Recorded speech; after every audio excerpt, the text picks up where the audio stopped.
नमस्कार बच्चों, मेरा नाम राकेश कुमार है। मैं जी ट्रिपल एस आडवर में कार्यरत हूँ, जो कि नूह डिस्ट्रिक्ट में आता है। बच्चों, आज हम पढ़ेंगे 9th क्लास का विज्ञान का पाठ, जिसका नाम है मैटर अराउंड अस, हमारे आस-पास के पदार्थ। तो बच्चों, इसमें आज हम क्या-क्या चीजें पढ़ेंगे? सबसे पहले बात करेंगे पदार्थ की अवस्थाओं में परिवर्तन के बारे में। फिर हम पढ़ेंगे इसमें वाष्पीकरण और उसके कारक के बारे में। तो चलिए हम अपना पाठ शुरू करते हैं। इसमें सबसे पहले हम बात करते हैं बच्चों, बर्फ पिघलती क्यों है? तो बच्चों, आपने अपने अखबार में, न्यूज़ चैनलों पे जगह-जगह सुना होगा कि अंटार्कटिका में बर्फ पिघल रही है। कोई बच्चा बता सकता है कि ऐसा क्यों हो रहा है? अंटार्कटिका की बर्फ क्यों पिघल रही है? शाबाश! तापमान बढ़ने के कारण। तो जब भी हम किसी ठोस पदार्थ को गर्म करते हैं या उसका तापमान बढ़ाते हैं, तो क्या होता है? जब किसी पदार्थ का तापमान बढ़ाते हैं, तो उसके कण उस ऊष्मा को अवशोषित कर लेते हैं और अवशोषित करने पर क्या होता है? उस ऊर्जा को उसके कण अवशोषित करके एक दूसरे से दूर चले जाते हैं। जैसे हम इस वीडियो में दिखा रहे हैं कि जब हम किसी भी पदार्थ को गर्म करते हैं, तो उसके कण उस ऊष्मा को अवशोषित करके एक दूसरे से दूर जा रहे हैं और उस ऊष्मा को वो अवशोषित कर रहे हैं, जिसके कारण उनकी गतिज ऊर्जा भी बढ़ रही है। तो जिस न्यूनतम तापमान पर कोई ठोस पदार्थ पिघल कर द्रव्य अवस्था में परिवर्तित हो जाता है, इस अवस्था को या इस तापमान को क्या कहते हैं बच्चों? गलनांक कहते हैं और इस प्रक्रिया को कहते हैं संगलन। तो जब भी किसी ठोस पदार्थ को हम गर्म करते हैं, तो उसके कण उस ऊष्मा को अवशोषित करके एक दूसरे से दूर चले जाते हैं और वो पिघल कर द्रव्य अवस्था में परिवर्तित हो जाते हैं।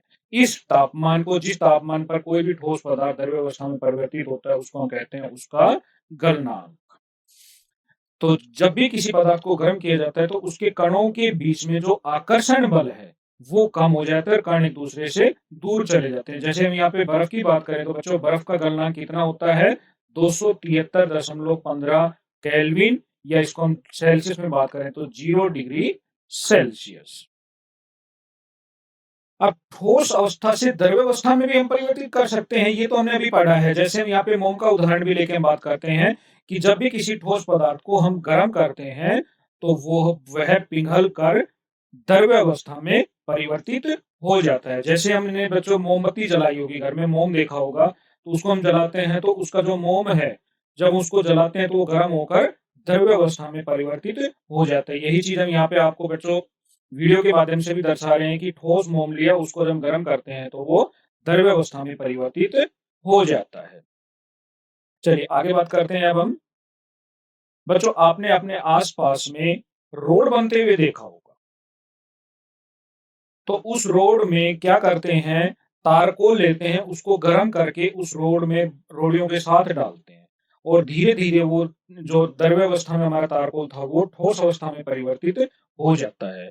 क्यों हो जाता है बच्चों ऐसा?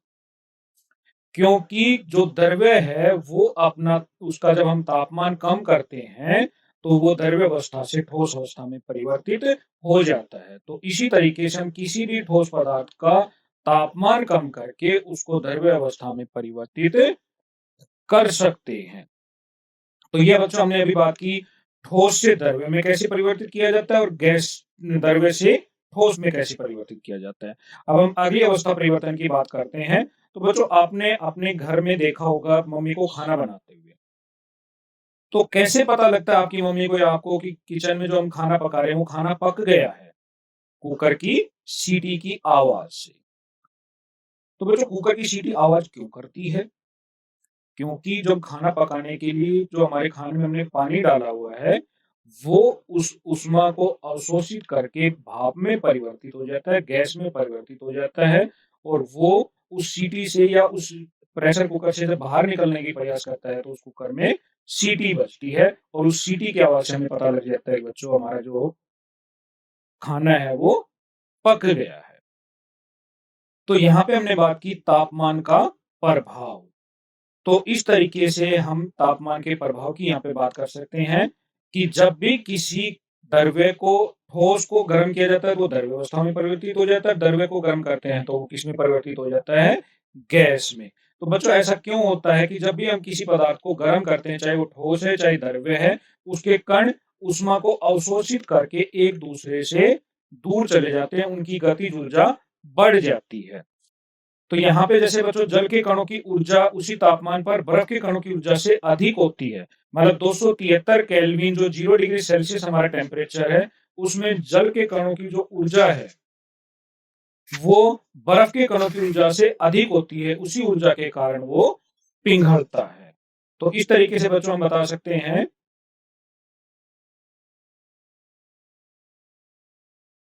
तो बच्चों कोई बता सकता है कि 273 डिग्री सेल्सियस पर हमें जो पानी है, वो द्रव्य अवस्था में भी मिल रहा है और ठोस अवस्था में मिल रहा है। तो दोनों के कणों की ऊर्जा में अंतर क्यों है?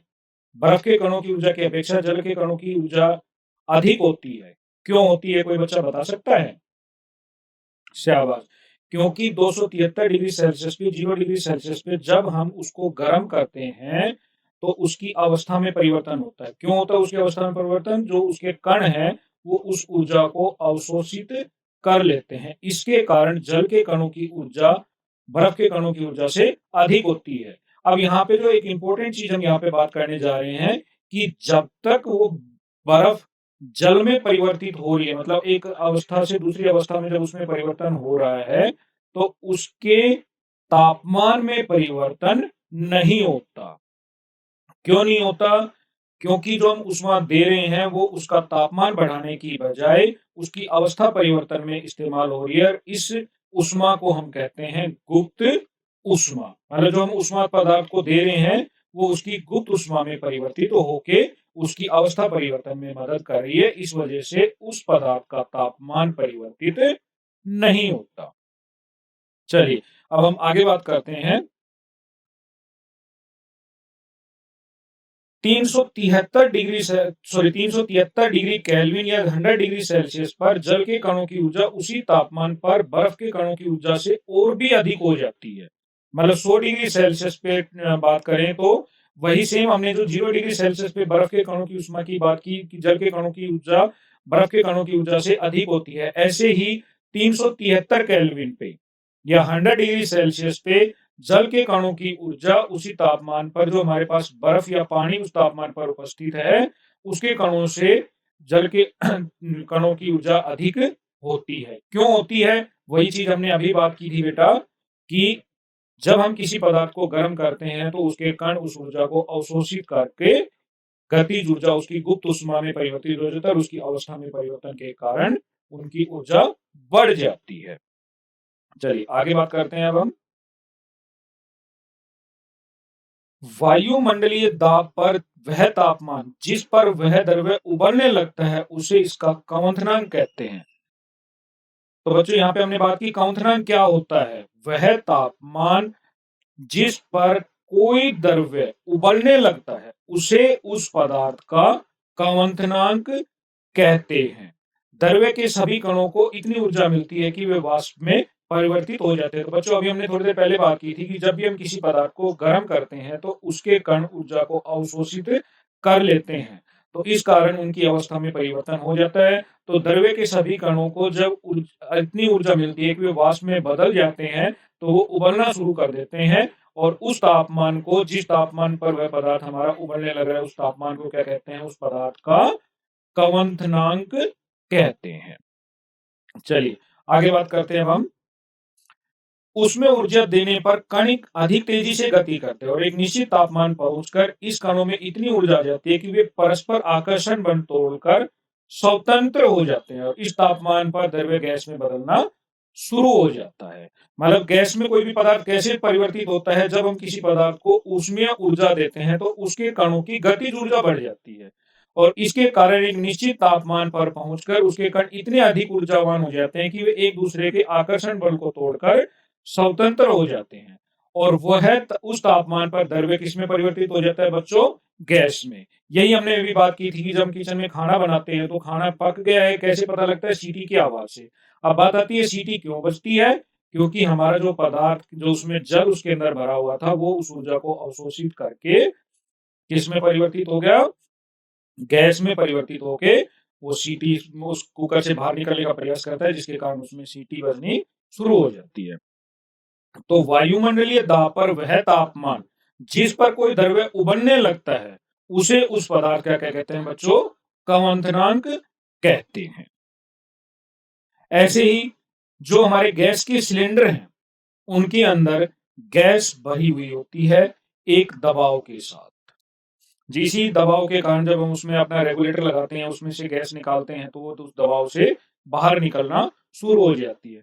बच्चों, कभी-कभी आपने देखा होगा उस गैस सिलेंडर के अंदर नीचे द्रव्यावस्था में भी या पानी भी मिलता है हमें।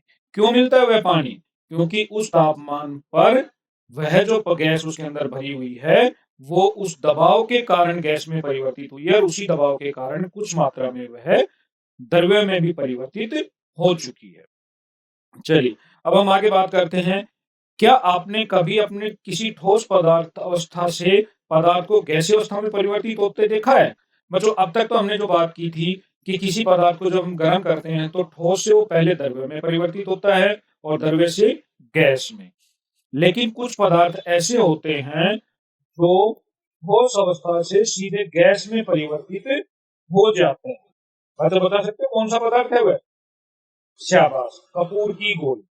कपूर की गोली को हम कपड़ों के अंदर रखते हैं खराब होने से बचाने के लिए, उन्हीं कपड़ों में ज्यादातर रखते हैं। कुछ समय के बाद हम देखते हैं कि वो कपूर की गोली वहां से गायब हो गई है, क्योंकि वह ठोस पदार्थ जो कपूर ठोस था वह सीधा गैस में परिवर्तित हो जाता है।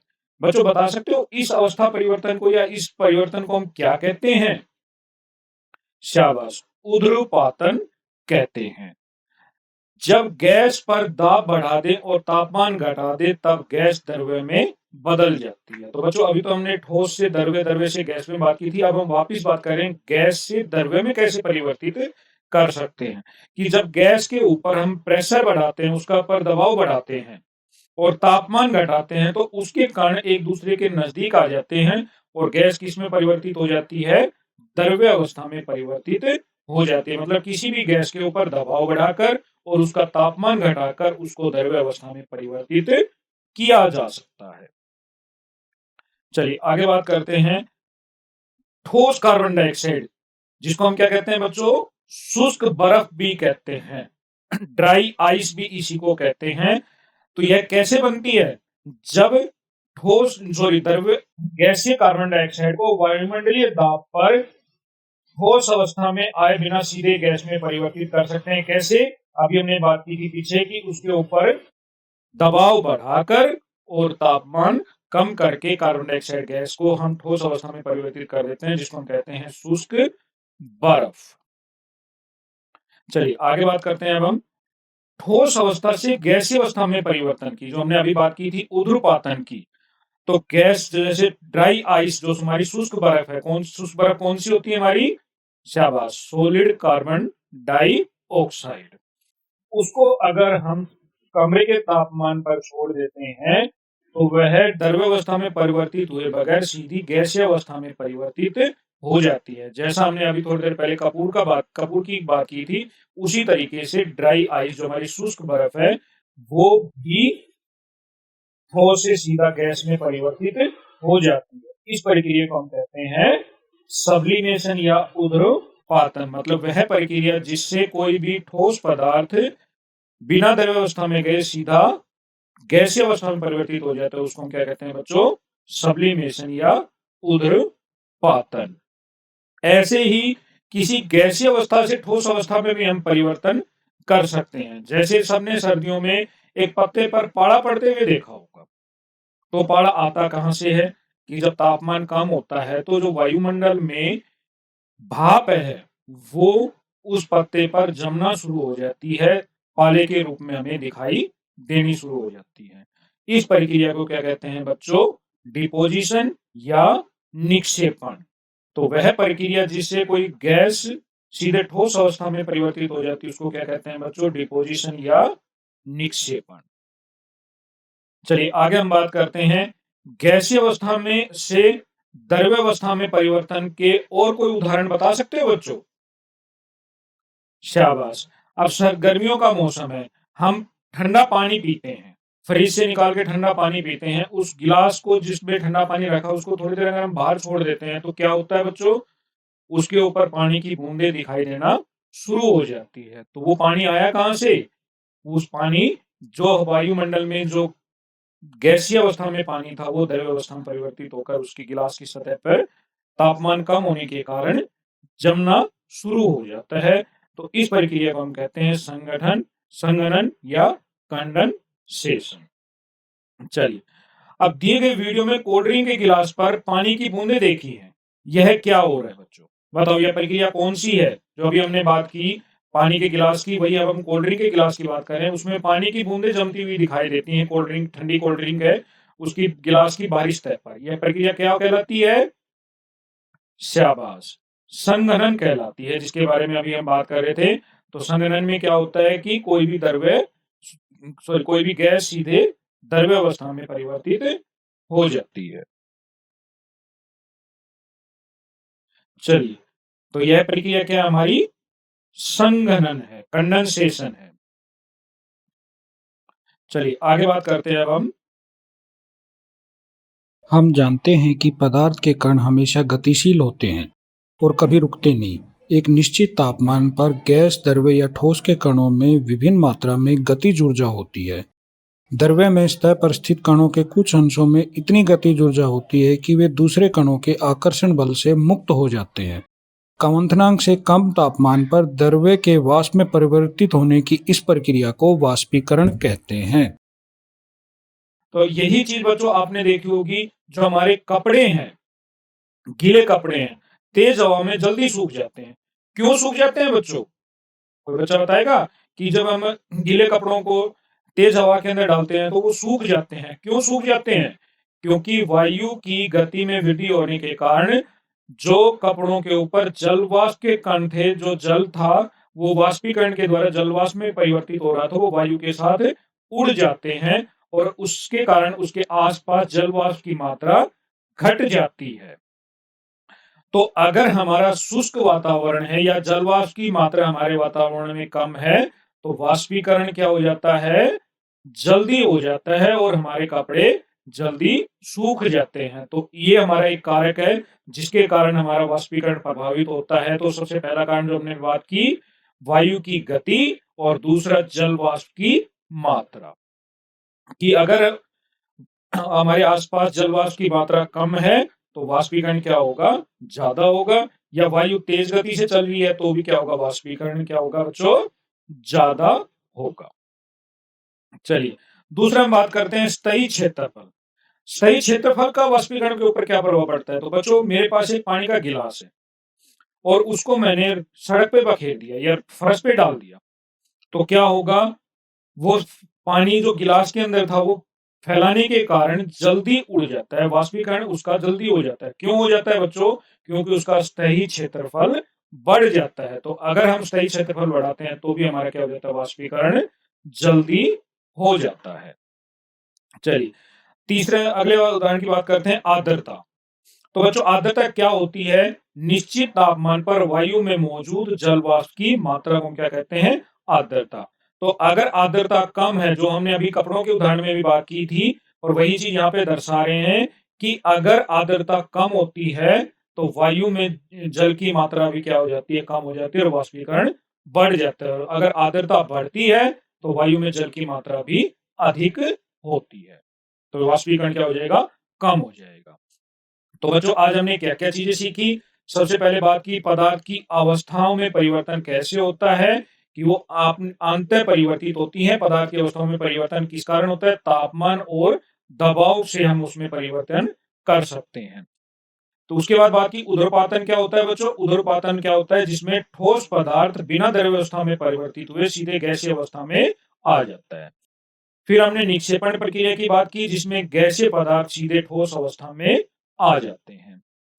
फिर हमने बात की बच्चों क्वथनांक के बारे में, कि क्वथनांक क्या होता है? वह तापमान जिसपे कोई भी द्रव्य पदार्थ भाप बनकर या गैसीय अवस्था में परिवर्तित हो जाता है। फिर हमने बात की वाष्पीकरण की। तो वाष्पीकरण क्या बच्चों? एक स्थायी परिघटना है। सतह के कण ऊर्जा को ग्रहण करके उनके बीच में आकर्षण बल कम हो जाता है और वो द्रव्य अवस्था में परिवर्तित होकर वाष्प बनकर उड़ जाते हैं। इस प्रक्रिया को क्या कहते हैं हम? वाष्पीकरण।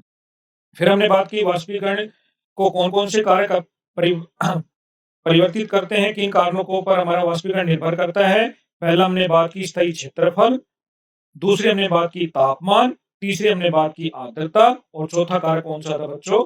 वायु की गति। तो ये बच्चों आज हमने पढ़ा। चलिए इसके आशा करता हूँ आपको ये सारा पाठ समझ में आया होगा। ये वीडियो से ये पाठ आपको अच्छे से समझ में आ गया होगा। इसी के आधार पर हम कुछ गृह कार्य की बात करते हैं। तो सबसे पहला प्रश्न है, पदार्थ की स्थिति में परिवर्तन का उपयोग विभिन्न उद्योगों और दैनिक जीवन में हम कैसे करते हैं?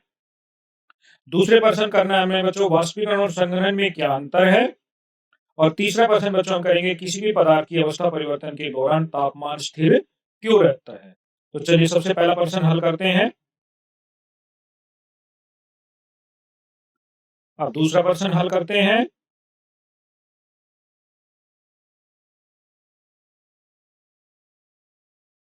अब तीसरा प्रश्न हल करते हैं।